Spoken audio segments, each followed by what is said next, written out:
Good evening, all. It's Saturday, 2nd of September.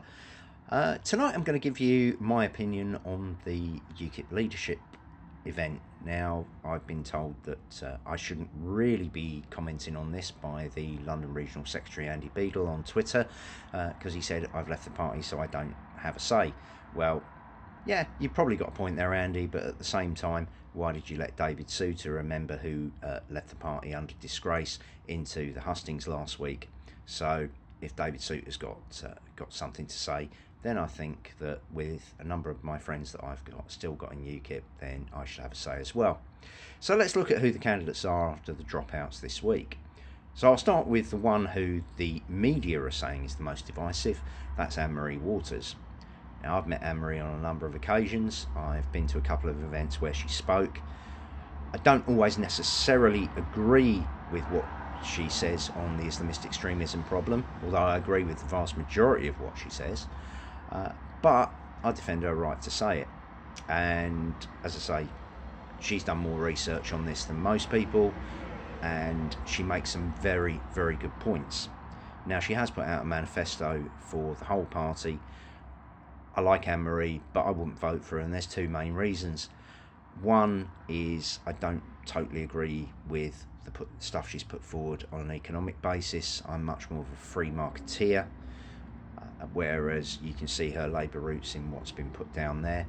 And the other is her association in her team with a guy called Jack Buckby, who's a former rising star of the BNP and who stood for Liberty GB in the Batley and Spen by-election after Joe Cox's death. Not a nice guy. Look him up on Twitter, even though he's removed a lot of the stuff that's on there. He's prescribed from membership of UKIP, and for good reason.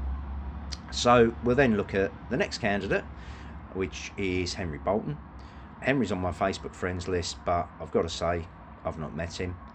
I've done some looking into his background. His CV's very impressive, his army career, he's got an OBE, looks like a straight sort of fella. Comes across a little bit wooden, and that's unfortunate because any leader of a political party in today's world, you've got to be good with the media, because even if your content isn't great, and I know we all say the mainstream media always slag UKIP off, and you've got to stick to your guns, and I'm sure Henry would, and he comes across very well.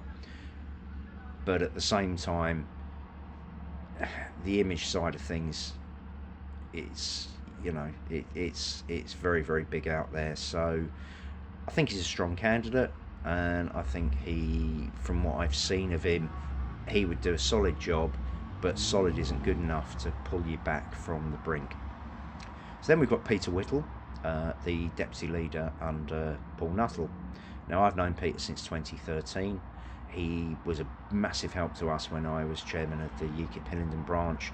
He's come down here, he's pitched in with fundraisers, he's pitched in on street stalls, he's come out on wet February nights to public meetings where we've struggled to get 25 people, never complained, always upbeat.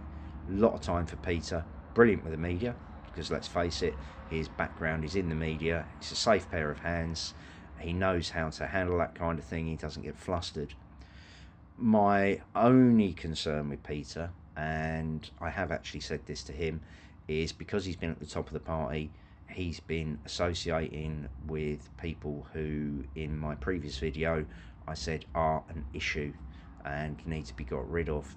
Now, if Peter can convince the membership and go above the smears which are put around by members of certain other leadership campaign teams, notably Andrew Price, hang your head in shame, you're not doing your candidate any favours, then I think it would be a very, very strong contender for UKIP, and they might have a chance, but he's got to convince the membership that he would get rid of the problem people in those salaried positions, unelected, at the top of the party who've caused all the problems. And then we've got David Curtin. Again, I know David very well. He's been over to Hillingdon a number of times. He's helped us on public meetings. He's been on street stalls. Very intelligent guy, very amiable, handles himself well. My only concern would be lack of experience, and I think that's been exposed a little bit during this campaign, where he's delved into issues that don't need to be delved into and has probably been misquoted. But again, you don't get the backing of the likes of Aaron Banks and Lord Pearson without having something about you. And I've got a lot of time for David. Again, I would say him and Peter probably very, very strong contenders for the leadership. So then we've got Jane Collins. I don't know Jane very well. I met her once at conference. She comes across as feisty, opinionated, knows her own mind. Well, you wouldn't expect any less from a Yorkshire lass. A little bit concerned about this merger, this team that they've put together. I mean, my only concern with Jane is she said some stuff before, notably at conference, that she got sued by the MPs from the Labour Party for. You can't make those kind of mistakes when you're leader of the party. She should have chosen her words a little bit more carefully. Shows a little bit of naivety. I mean, being brave and going after people for what they have done wrong is great. However, it was what they perceived to do wrong. You've got to have the evidence to back it up. She's lost the lawsuit over it, so that again shows a little bit of naivety. Can't fault her effort on it. And as I say, from people I know up in Yorkshire, she's feisty, she's in your face, and she's solid, but I don't think she's got it. The team that she's put together, I know David Coburn very well. He was London chairman for a while. Great guy to have a drink with, David. He's hilarious, and so's his partner. He just made me laugh incredibly, but I don't think that he's credible, simply because, as I say, good guy, good brain, but he's look at his record as getting things organised. It's just not there. Likewise, haven't heard great things about Marion Mason. Ben Walker came across to us from the Tories in 2012, looked good, but something that worried me there was I was having a private conversation on Messenger with another UKIP candidate who was saying that Steve Crowther's common purpose. I turned around and said, no, I don't think Steve Crowther's common purpose, but I've seen some of the rumours online about Ben Walker, which I also don't understand, don't believe. He then confronted Ben Walker, and I got a message into my Messenger inbox saying, if you mention these rumours again, I will sue you.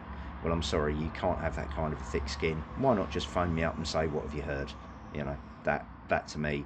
And also the fact that he's now said he will be chairman, when throughout the campaign he was saying it needs to be more democratic and we need to sort out these positions, and they should be sorted out by the members. So looks to me like somebody there has decided that he wants a position. Then we come on to Aidan Poundsland. Well, Aidan, sorry mate, going around to meetings saying that public money should be spent on mining the asteroid belt. I can see where you're coming from in that there's potentially some money out there, but let the private sector do it, and then, you know, let the tax take come in. Don't spend public money on that when we've got potholes in the roads and the NHS falling apart. Total madness, mate. Sorry, yeah, that's not going to get you anywhere, and it would make UKIP look like a bunch of tinfoil hat nut jobs. So you're out of the way. And the final candidate is John Rhys-Evans. Well, with Mr. Rhys-Evans, I will come on to section 2 of this video and go through somebody who is very much a strong contender, and will give you my opinion. Thanks very much.